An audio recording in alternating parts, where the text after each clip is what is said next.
73% of Indian women leave the workforce after childbirth. It's a national crisis. While the global organized daycare market is worth over $300 billion, the Indian market is still at $4.9 billion.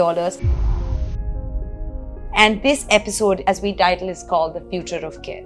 We have with us Kanchan Mittal, co-founder of IPSA, the care of India's youngest children. Is IPSA the answer to the motherhood penalty we as mothers pay? Very often I say कि हम तो हर बच्चे और माँ के पास एक IPSA ले जाएं, इसे ढूंढने कोई भी बहुत दूर ना जाए. It's a lot of responsibility. Yes. How do you hold that weight across your 100 centers? A parent whose infant is at 4 months, what is their journey like at IPSA? Sometimes mothers are traveling. Her child is going to a center in Bangalore and she brings her to a center in Mumbai. Amazing. The child will not see a different routine. What role does technology play at IPSA? If you have to draw a playbook on the process of selecting a daycare, what would that playbook look like?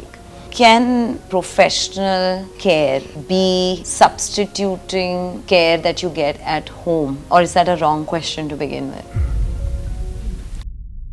Welcome to the Kids Stop Press podcast, India's most loved parenting podcast, where we unpack the systems, the stories, the shifts that are shaping the parent and childcare ecosystem, just how we're raising the next generation and helping you as parents and policymakers simplify parenting every single day. Today we're talking about the future of care. Let's start with a tough fact. 73% of Indian women leave the workforce straight after childbirth. And even among those who return, nearly half drop out again within just the first 4 months.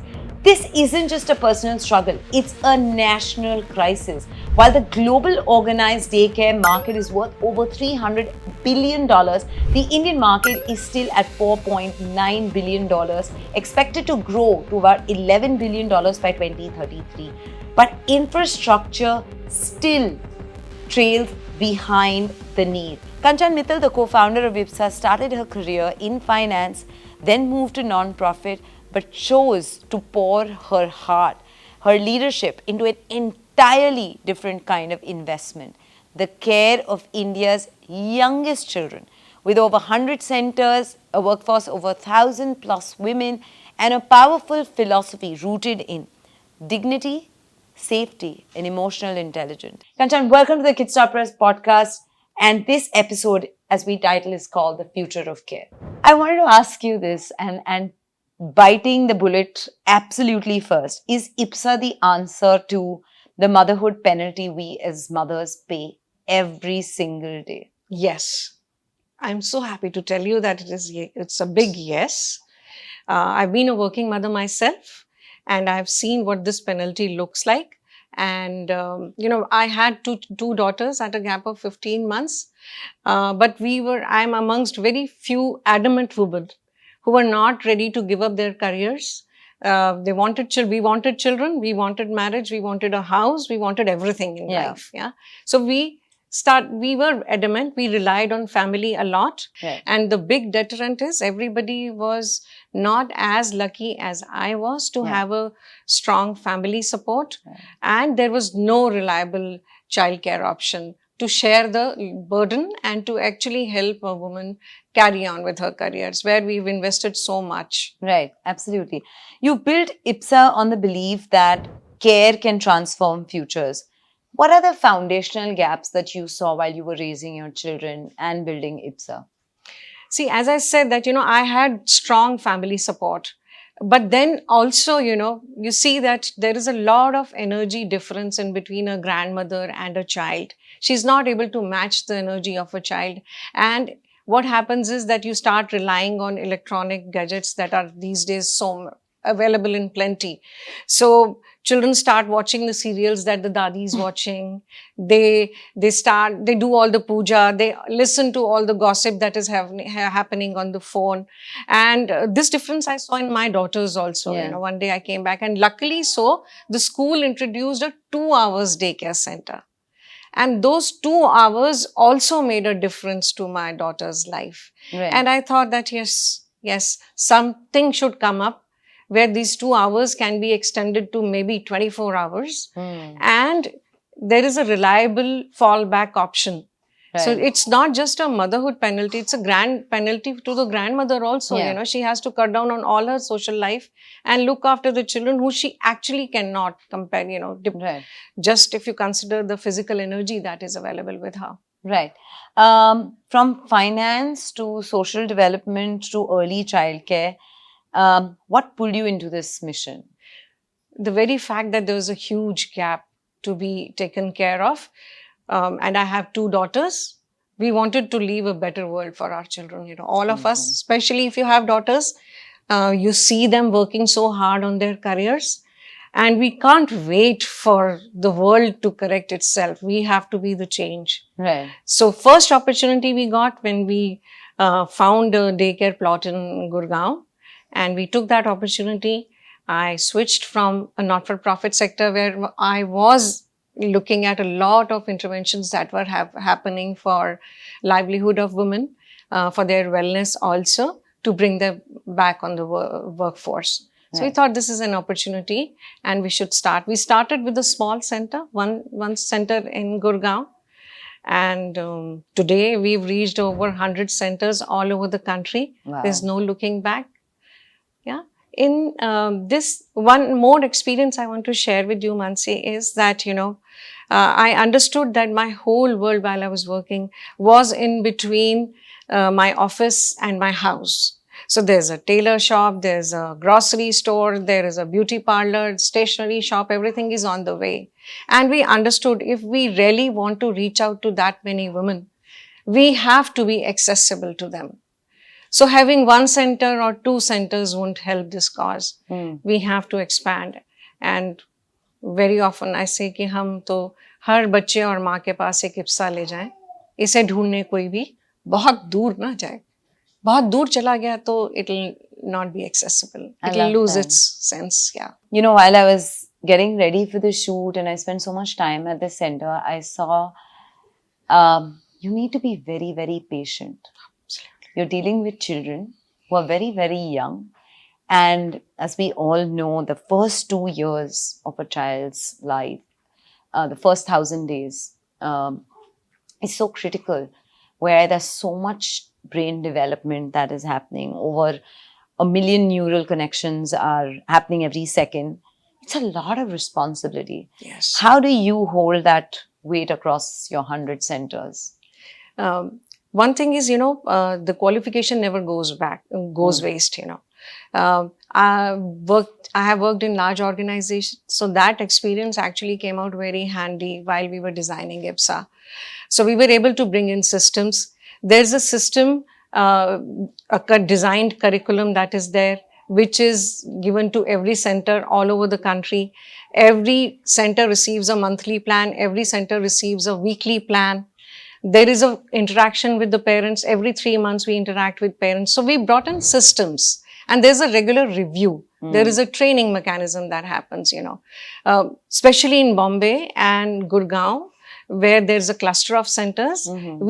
We call all our mentors together. Right. And we work with children, every day we have to innovate. Every day we have to find out a way to engage with them so that they don't get bored and they actually learn what we are trying to teach them. So there's a lot of exchange also that happens amongst the mentors on best practices and all. Right. So system is the answer to this question, I say, Mansi. Right. Yeah. When you mentioned mentors, what is the role of the mentors and what is the system? If anybody is teaching, we all have A to Z to teach and 0 to infinite to teach. But the way we do it is very unique to every organization. Here we call our mentors mentor moms because we're sharing the responsibility of a mother, and we train them to deliver the curriculum in a certain manner. Right. So if it's a story, we'll probably work on a story for a week. One day children will learn the story. Second day, they'll make some creatives out of it. Third day, it'll be a song that will be around it. Fourth day, it'll be. So there's a way that we teach. So we have to train these mentor moms to deal with the children. Right. Yeah. Right. Can professional care be substituting care that you get at home? Or is that a wrong question to begin with? See, I won't say that it is wrong. Many people see it that way. It's But also in a sense, circumstantial. yeah, it is, no, If it is today in a both- sense, it is not substituting. Yeah, It is extending the care that is being given at home. right. And we very often tell our parents, we are only partnering with you. Yeah. Mothers who come to us are very anxious, that I'm leaving my child with you for 12 hours. Would the child stop recognizing me as mother? Women have to do away with that. Even I had that fear. Now I have grown up daughters. I know that children are very smart. They understand this is the mother and this is the mentor. And actually, the child is, even if the child is here with us for 12 hours, then also the child is at home for 12 hours. Yeah. So we are partnering and we are extending that care that gets given at home. Right. Yeah. So it's nobody can substitute a mother. Right. I love how you shared about the fear of a mother feeling like she will be replaced. I think as young mothers, we go through that anxiety so many times. Kabhi dadi is taking care, kabhi the nanny is taking care, और हमेशा ये डर रहता है that will the child forget me? Or will they, if they cry and they don't come to you first, you feel like you're a bad mom or a bad parent. And I think these reminders that you're not a bad parent if you are stepping out for essentials or because what is the normal in your family, which is you need to work to provide for better education, for better livelihood, is a necessity to some and can be a luxury to some. But I think to not have that anxiety, because then you will never, ever let go of what is essential for your child in that moment. Yeah, I think this narrative has to change as soon as possible. This bad mother thing it doesn't exist. Absolutely. In a sense, what the mother is trying to do is look after herself. As you hear in the airlines, put the oxygen mask on yourself first, and then, if what can a frustrated mother give to the house or to the child? It happens that sometimes the child is eating very well in the center and the child is not eating that well at home. So mothers get very anxious and insecure. Am I not cooking well? Can you share the recipe? So we have to counsel them that, it's not your cooking, it is not your setting, it is just that you are the mother. Yeah. You will see an individual, but that nobody else in the world will see. Right. हम चाहे 50 साल के भी हो जाएं, with our mother will be that small child only, always. Absolutely. You mentioned about the cooking part of it and their meals. What are typical meals at the center for children? Do the parents need to send in? Because food is a very essential part of the growing up years. Mansi, when we were designing IPSA, there were little nuances that came from my own experience as a mother. And I understood that it's very difficult for a mother to prepare 10 boxes, 2 for her and 8 for the child. So we provide a hands-free experience to the mothers and we provide freshly cooked meals here. The meal plan is shared with the parent in the beginning of every month and it varies from region to region. What children are eating in Mumbai is not what children are eating in Chennai. I love that. Yeah. So it is prepared as per the regional taste and regional palate and we share it with the parents. And, the routine that is there with the children somehow know that, today is the rice day, tomorrow is the idli day. So there is curiosity amongst children and this routine also helps them feel secure. Right. Amazing. And what? They get breakfast, a snack? They get snack, they get breakfast, they get small snack. There is a water break because children sometimes forget to drink water. So there's a water break, then there's a lunch break, there's an evening snack and there is dinner. Right. Yeah. Many children, especially in Bombay, when they leave really late and it's a time, reaching home also would take longer. Yes. So they have dinner with us and then they go home. Amazing. And tell me, what age group can a parent start IPSA? We start at 4 months. Wow. We'll take a 4 months infant and we go up till 12 years depending on the space that we have in the center. Right. So we allocate spaces as per the age groups. We can't put a 6 months old with a 10-year-old. Yeah. So, and their needs are different. Absolutely. So, depending on the space, we look after the children. In many centers where we have space constraints, we take children up till 4 years or 6 years. Got it. So tell me, what would a parent who's at 4 months, the infant is at 4 months, how would they, what is their journey like at IPSA? How do they get started with the nursing and the meals and all of that? See, there's a science to why we decide to start the daycare at 4 months, whereas the maternity leave these days is for 6 months. Yes. So we treat these first 2 months as preparation time also. Yeah. In fact, even at 4 months, when the child is ready to come to us, we say that, prepare yourself, prepare the child and prepare yourself. Design a routine around going to a center at a certain time. Wake up according to that, sleep according to that. Talk to the child, even if the child is very small, as young as 4 months. Yeah. Then also talk to the child, tell him stories, tell him that you are not separating him from you. Children listen, Yeah. they observe and they absorb. Yeah. So, prepare, both of you get ready, go to the office, mama goes to office, baby goes to take care, and we both come back with stories of the day in the evening. For the lactating mothers, one thing is that, one day we have to wean off our children. So they have to start preparing in mind. Yeah. We do take frozen milk also. If the center is not within the office vicinity, then they have to freeze. So they have to practice this art that, they are pumping, they're freezing, they're bringing that frozen milk. Child is also getting used to it. Got it. In the beginning, parents should be ready. It's a change of atmosphere, change of place. For the children, some children settle in very, very quickly. Some children don't settle in very quickly. Both are two unique individuals. We have to always keep in mind. Children take their time that they take, Right. Yeah. Right. Amazing. IPSA's now, like you mentioned, 100 plus locations, 500 plus mentors. How do you ensure that each center reflects the same care and philosophy that you began with? How long has this journey been? We started our first center in 2013. 13. 13. It's been 12 long years. Yeah. So how do you ensure that it's the same? There are certain things that we have defined, and we constantly train and refresh the memories of everybody who works with us. We've designed a value system for us.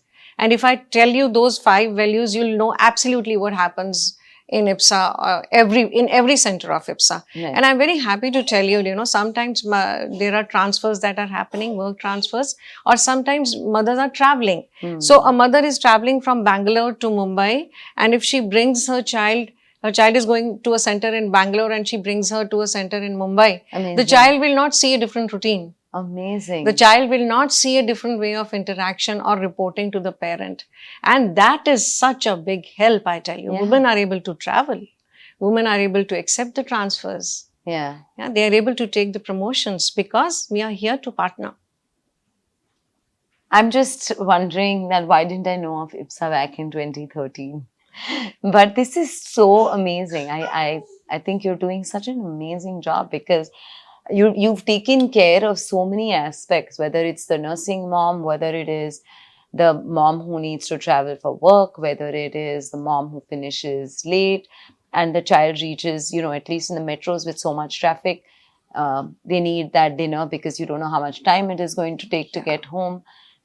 Quite really commendable. What role does technology play at IPSA, and where do you draw the line between tech-enabled and tech-intrusive? See, for children, we don't use any tech. We don't have TVs in our centers. We don't use smart boards or techno music or virtual classes. Any of that we don't do. We let the children as natural as they could be. If, there's a potter that goes everywhere. Children see a real guitar. They see a real piano. They see a real keyboard. To understand music. We don't use technology for children, but we use technology to manage and control. Otherwise, it's impossible to have such a scale. Right. So when we started IPSA, we realized that there's no off-the-shelf software that was available. So we developed our own software, wherein that we use to manage the team as well as interact with the parents. There's like there are 2 parents. you don't have to call the center to find out that, my child has reached the center or not. Has my wife picked up this child or not? You'll get an SMS that the child is here. You get reminders, you get important notices on your phones.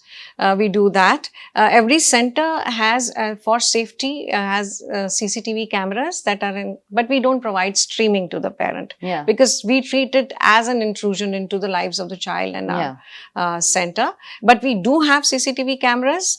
One has to keep in mind that it is CCTV cameras are a very reactive control. It's a reactive control. You can't stop anything from happening. Yeah. Yeah. But if something, God forbid, happens, small injury or a small fight that children have with each other in the center, parent wants to see the footage, they have to send in a request and we provide that footage to the parent. Right. Yeah, but it's not, technology is not driving the plan that we carry out with the children. Yeah. Right. And I find that so interesting because you don't know, here at least you have control over what is being done, or what are they interacting with, what are they playing with, how are they being entertained, versus at home where you may feel like I have a familiar face to take care of or support me, but how is that familiar face or that comfort of home being used to share what, show what? Completely very, very different. Yeah, absolutely. I mean, your help at home or your mother-in-law at home doesn't have a lesson plan to work on. She doesn't have a week's plan and a scientific way that, today we will do this, tomorrow we will come up with a story, third day we'll work on numbers, and then peers, As some mother, once she said that, I can bring everything for my child, but I can't bring her friends. Yeah. These friends you find at the center only. Yeah. And, there are many children who come to us and they start talking after coming to the childcare because there is nobody at home to talk to. Right. They can't talk back to a TV.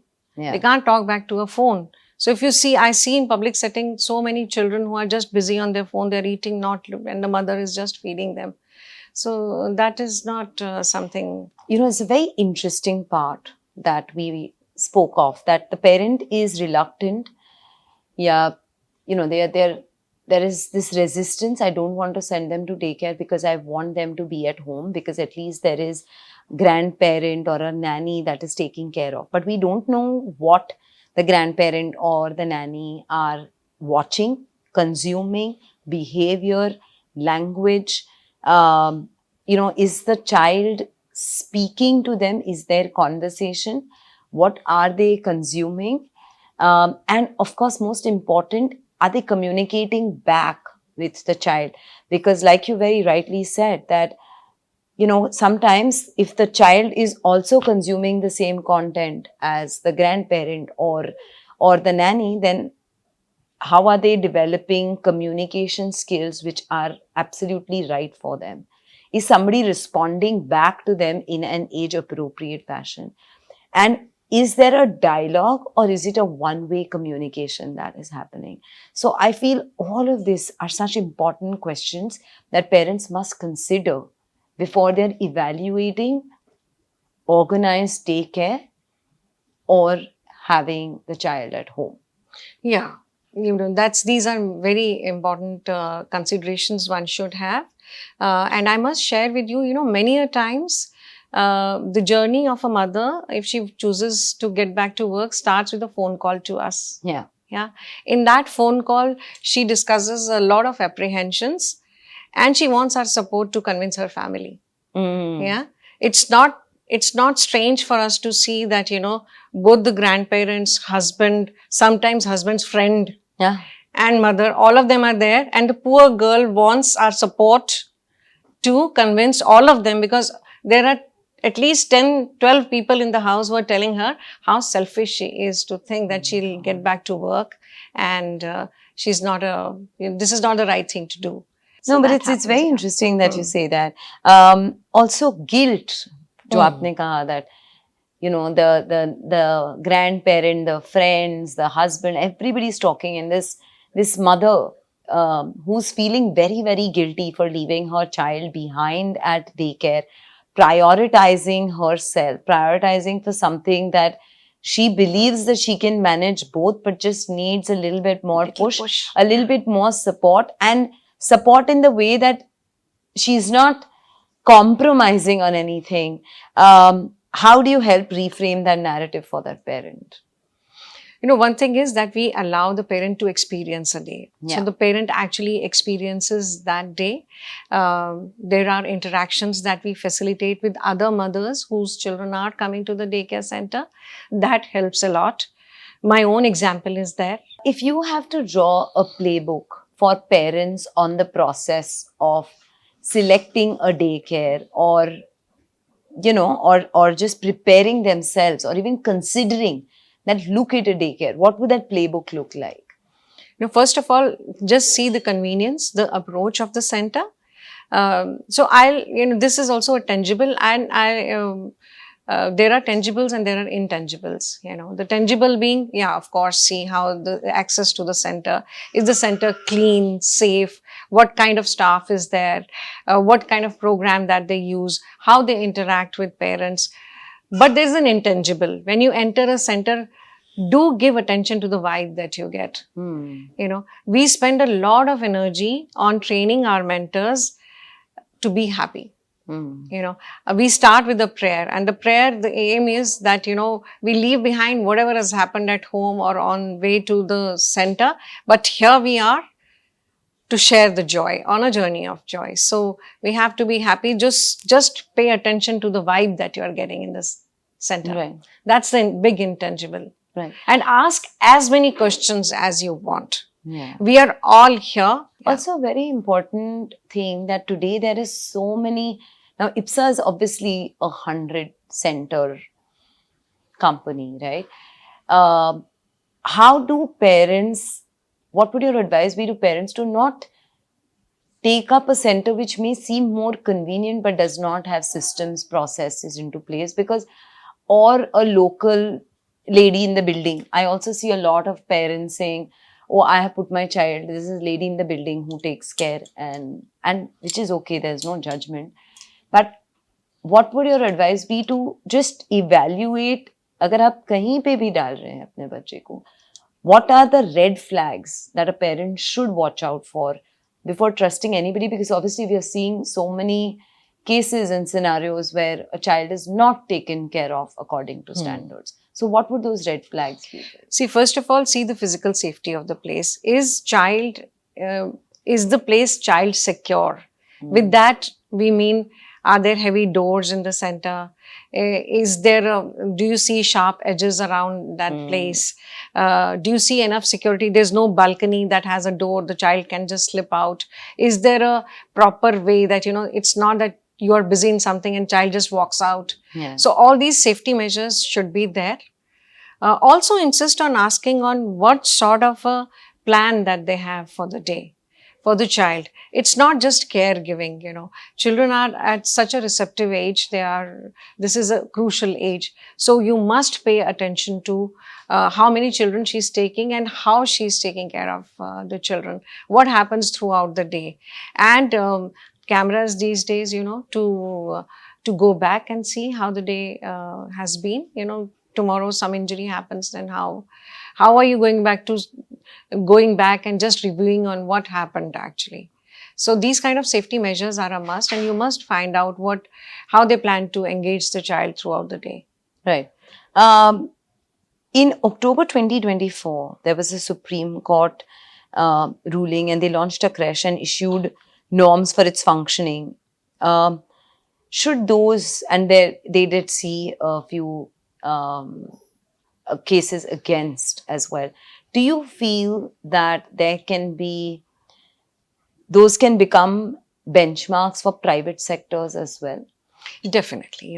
In our country, when Supreme Court or any government agency, they come up with a norm, they have Anganwadi centers in their mind, which are heavily government regulated. Yeah. So they forget to put the entry barriers that should be there, that are there in other developed countries. There are entry barriers, It's not that anybody can just open a daycare in the house or in the vicinity and run it. Yeah. So all the tests and the checks that you are saying that a parent should carry out before sending the child, they become a form of evaluating a place to be good enough for the child or not. So entry barriers are not there, but these guidelines are good. They're good. They're state specific. Not every state has adopted these guidelines very well. Some states have actually added a few clauses. Yeah. But yeah, guidelines are good. Okay. Obviously, you spoke of developed countries have different and far more stricter guidelines. Does India urgently need a unified framework for daycares? Definitely, yes. Yes. If we really want to grow, if we agree with the World Bank's prediction that we are going to be the largest country with the largest daycare market, if we want that daycare workers now should become like IT workers all over the globe, Indian daycare workers can work, yes, definitely. A uniform framework should be there. Right. What would be a truly supportive policy framework look like for India's daycare system? As I said, put some entry barriers, put some quality checks in place, give some sort of a certification within the country, a system of certification that this center is good and one can actually send the children. Review mechanisms, of course, should be there. There should be guidelines on what kind of staff that we can hire, and there should be encouragement for training of the people who work in daycare sector. Right now, this training is not there. The National Skill Development Organization has also clubbed daycare workers in the domestic workers segment. So that will not solve the problem ever, because our daycare workers are not working in a home setting. They are working in a formal professional setting. And the intangible here also, we have to bring in a lot of dignity to the workers that work in this sector. Tell us a little bit about the policies and frameworks that govern the childcare sector currently. Currently, Supreme Court has left it on the states to introduce and monitor the childcare policies. So every state has devised its own mechanism, but we can bring in a unified code for that. And we need trained staff. For that training, we need to be more formal. Right now, even the NSDC has clubbed daycare workers with domestic workers, which will not solve any problem. So as a result, we train all the people we hire on the job. So there has to be a training mechanism for that. And there should be entry barrier. Some sort of a licensing should happen. Absolutely. In our country, where a independent body evaluates a premises, evaluates a academic plan, and then they give licenses. I tell you that not everybody would be keen on complying to the laws that are there. Some law as basic as the minimum wages law would not be complied in an informal sector unless the government cooperates. It's only organizations like us who are following these norms. But there's a need to come up with the norms very quickly. If we want that, India has given IT workers all over the world to everybody at every level, so can be the daycare sector. The need in the world is so large. Right. It's so interesting that you say that we travel in a simple thing like a lift. We have license for that. Yeah. We buy anything like at a Kirana store, there is a license for that. You are going to a place, a restaurant, it has fire safety laws. You go to a school, the school needs to follow protocol. Why is it that such an essential service like daycares, where you're going to actually leave children as little as 4 months, does not need any licensing, any structure, or a place has not even been evaluated as this place is fit to be a daycare or not? How can we leave such a big part of the parenting and childcare ecosystem to ambiguity? Or to a parent's luck कि अच्छा मेरे area में day care ठीक है, आपके area में नहीं ठीक है, तो you go with something which is substandard. But tell me, do you think that corporatization or corporates investing in daycares would make a difference? And the second, that more corporates having organized daycare within their facilities, especially the larger ones, would make a difference to this? Absolutely. The Maternity Benefit Act made it mandatory for any organization having over 50 employees to have a daycare center, either within the vicinity or close to the premises. But unfortunately, the compliance has not been made that mandatory and it's not being strictly followed. Many corporates approach us who just want a paper of compliance because somebody is asking them for this compliance. But in a sense, they want to avoid as much as they can. But few of them are really cooperating. They open up, they ask questions, they allow us to go have counseling sessions with the parents who want to send their children to the daycare centers. Some are good, but not there. We work with over 150 corporates. Every contract is different with a corporate.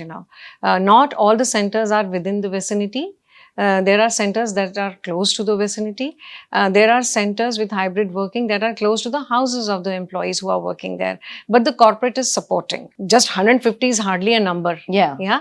We have to, we have to add that many corporates to the list, and they have to become really serious about bringing not just a facade, not just a compliance signing a paper, but actually giving that facility. And it actually helps in retention of employees. If you consider from HR perspective, you hire somebody, spend time, you train somebody, spend time, and by the time the girl is ready to give it back to the organization, she goes on a maternity. And she takes a break. So there's nothing like bringing her back. Also, when we talk of so many kids coming from so many different cultures, families, and most important in this age is different immunity levels, right? How do you balance that at IPSA? Like, what happens when a child falls sick? Do you ask them as a parent to not drop them, or how is medical care taken care of at the daycare? See, our staff is trained for paramedic. Yeah. Okay. If God forbid some emergency happens at the center, then our staff is trained to take care of that. We also have ambulance and doctors on call. But we don't take sick children.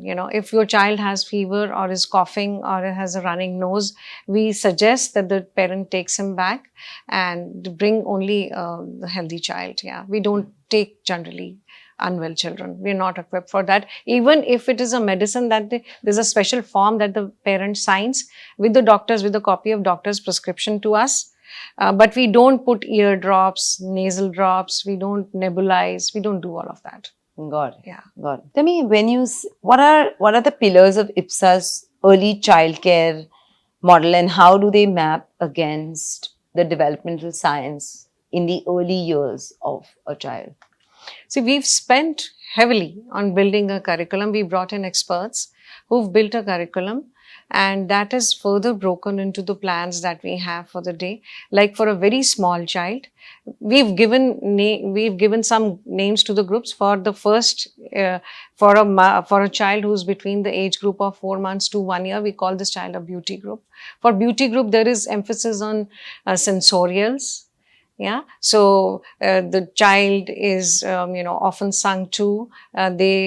They feel, they hold ball or small things in their hands. They listen to music. They taste bitter. So we work on the sensorials. Once they start walking, there is gross motor, there is fine motor skill that we work on. So, building a curriculum is one thing. Then disseminating it and ensuring that it is actually delivered in the classroom. We train, and to make sure that it is done in the right way, we review. So build, train, review. Amazing.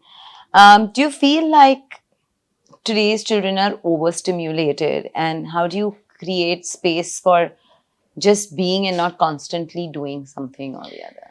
Absolutely. The first thing, if you ask me, first thing that we try to do with the child when the child comes to the center is to calm the child and to calm the parent. So that calming is needed because there's so much of noise and so much of action happening all around the child. So we believe in the rhythm that every child has, and there is a rhythm that the center has. Yeah. So when the child comes, we just follow the child's rhythm. Automatically, he'll not start following the routine that the center has. Slowly, we bring him to the rhythm of the center that is there. Slowly, we introduce a routine because the routine brings in a security in the mind of the child. Got it. What does school readiness mean to you, that term? Like, when are children truly ready? First thing is when they start to learn to sit on a table and chair, small table and chair, they learn to take instructions. When they learn social skills, when they learn to negotiate, that is also an important skill that children must develop before they go to the school. So these are the skills that we generally send our Right. children with. Yeah. And what does a day of a child look like at the IPSA daycare? Like, what are they really doing? Like, what is their routine like? So for every age group, the routine would look very different. But necessarily, every child who comes in would first settle down. There'll be some defined guided activity time. There'll be a free time. There is time for food. There is time for nap, resting. Then again, there are hobbies that we try to introduce. We believe that every child every human being comes with a special gift. And as adults, we can help the child in this treasure hunt and find his gift. So we bring in different kind of people here. One month, 2 months, you'll see a theater person coming here. 2 months, you'll see an artist coming here who's singing. 1 month, you'll see some art and craft, a painter who's coming here. So we, as adults, we believe that first introduction is a must, and good quality introduction is a must. And then if whatever the child is designed for, he'll pick that up. Not all of us are painters. Right. I mean, do you have separate daycare children and separate preschool, or everybody who comes to daycare also goes to the IPSA preschool? No, a parent has to enroll for a preschool program, but there is a preschool program that we offer within the daycare. And lots of children who attend our preschool stay with us till evening, because the mother actually comes back in the evening only. So it's called an extended daycare with a preschool. But we do have a preschool program, and a parent has to enroll separately for that. Right, right. But that is so amazing, because actually it's like you drop off your child in the morning for preschool and then they're already settled. So you're not settling your child in two separate places because it's extended preschool. It is extended. And we also have after school daycare program where children are going to formal schools. Like in Bombay, you have second shift also for the schools. Some children come to the daycare center with their mothers in the morning. Then they go to the school. Our staff, they go by school bus. The bus drops them back. We take the children back. They come back, they do their homeworks, they have the dinner, and then they go back with the mother. About, there is a timetable for every center and there's a curriculum that is set. How do you create a balance between structure and free play? There is time for free play. There is time for structure. So there'll be a free play time where, like, for example, children will go to a block room. They'll play with the blocks. So whatever they make of the blocks is their choice. But there'll be a time for that free play. They know that.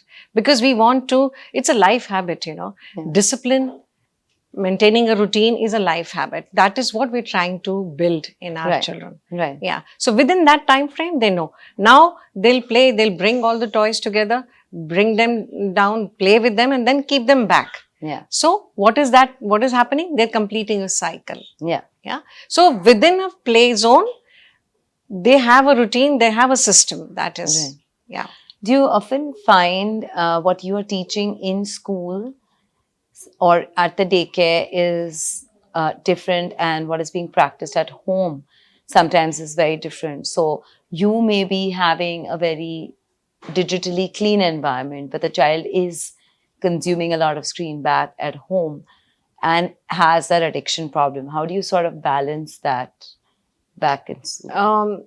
See, it's our children only. We counsel the parent a lot, but it's our children only, who will go back and they'll say, now it's the story time. I want to sleep. Read me a story. And we hear these stories every day that, this is the children, they start asking for these things. Yeah. I've seen children saying that I don't want a burger. It is not healthy. So children are the brand ambassadors. It's not just that we hear stories from the parents. Parents also hear our stories. Yeah. Amazing. Yeah. Right. Do you think Indian parents are ranking obsessed and we over-index a brand's legacy and brand name over real quality preschools and daycares? As far as brands are concerned, there are very few of us who are at this scale, but there are schools that are there. So sometimes parents see that, putting the children in a preschool is a natural gateway to A big formal school. a big school. So because the interviews that happen, we also interview, we also meet the parent, but that is to assess the parent, not the child. Even at a preschool, when you go, there's a small assessment that happens. There we are assessing the parent, we are not assessing the child. Yeah. So later on it becomes difficult. Probably they feel there are less number of seats that are available in the formal schools, so they take that route. Right. Yeah, but there are parents who don't want such a big scale for their child. They feel the child is small. So in a smaller setting, Right. in a daycare center, having 60, 70, 100 children is too much, Yeah. It never goes into the thousands. Right. So the Right. setting is small, your child, parents feel safe. Right. How do you keep the parents informed about, like, what are the systems, policies, procedures? For small children, like children up till 2 years, there's a system of daily reporting. So we report to them, there's a diary that we give to the parent. We report to the parents on 12 hours the child has spent to us. That diary comes back to us with the 12 report on 12 hours that the child has spent at home. Because it is the child that is common. So we need to hear, were there guests at home, the child didn't sleep, child overate, or that he didn't eat, or he was not feeling that well. So that's the mechanism. We also have a parent teacher meeting every 3 months, where every child's progress is evaluated and discussed in detail, like in schools that happens. But there we don't discuss marks. We just discuss the developmental milestones that the child must have achieved, and anything that we observe in behavior, we discuss with the parents. There's a weekly report that happens. There's a Friday diary that goes with the child. That's the way, and we have an open door policy. Parents are free to come to us, but we also educate the parent that every phone call or every visit by the parent disturbs our routine. Right. So we don't want them to just come and sit in the center to just watch. Right. Yeah. Right. What does success look like for a child at IPSA from an emotional, academic, and social standpoint? To me, if the child is going back happy, coming to us happy, he's learned the basic life skills of taking care of himself, of his belongings, of the atmosphere around him, if he's able to make friends. And the real trophy is if the child is able to identify his calling and he's able to identify a hobby for himself, that's a big trophy for us. Right. That's and big and the success. fact that they're very independent. Yeah. Yeah. What's your response to the common phrase that, people keep saying that, but I was raised by my grandparent and I turned out fine, so why do you need to send your child to a daycare? That's fine. Congratulations. You did well. But just because you did well doesn't mean others also will do well. And times are changing. Yes. When we were also small, there was not so much, technologies were not in our bedrooms. But these days they are. So if we have to sum up the IPSA advantage and of course, what the daycare industry in India today needs, what would that be? The softer power, it's like I say that we are leading a very big social change. And we need all the support that is possible from all the women. So it's a big shout out to all the dadis, nanis, bhabis, sister, all the women who are in deciding positions in corporates, in admin or HR. Let us join hands and bring the change that we really want to bring for our daughters, for ourselves also. Right. अपनी तारीख का उन्वान बदलना है तुझे, उठ मेरी जान, मेरे साथ ही चलना है तुझे. Amazing. Thank you so much for that. As we wrap up today's conversation, I think one thing that's very, very crystal clear is that early child care is not a nice to have factor. It's an infrastructure need that every woman, every mother who's spent so much time in building herself to continue to keep building herself and be part of that workforce. It's as essential as roads, railways, or clean water. And yet we continue to treat it as like a private struggle in some home rather than a shared responsibility. When we invest in quality childcare, we don't just support mothers returning to work, but we are also raising a generation of children who will feel safe, seen, and confident from the very beginning. IPSA's journey shows us that it is possible to scale with care without losing that soul. That can we build spaces where children flourish and parents feel supported and not judged, like Kanchan said.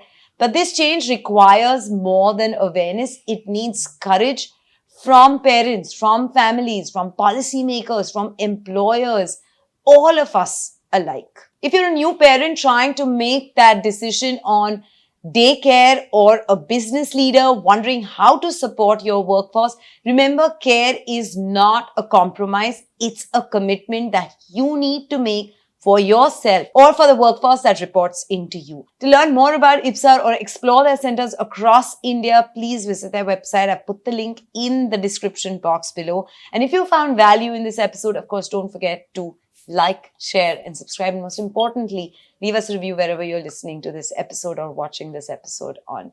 And you never know which parent or policymaker might need to hear on the importance of future of care. Thank you. For parenting tips, celebrity interviews, recipes, conversations with experts, DIYs, and lots more, subscribe to Kids Talk Press now.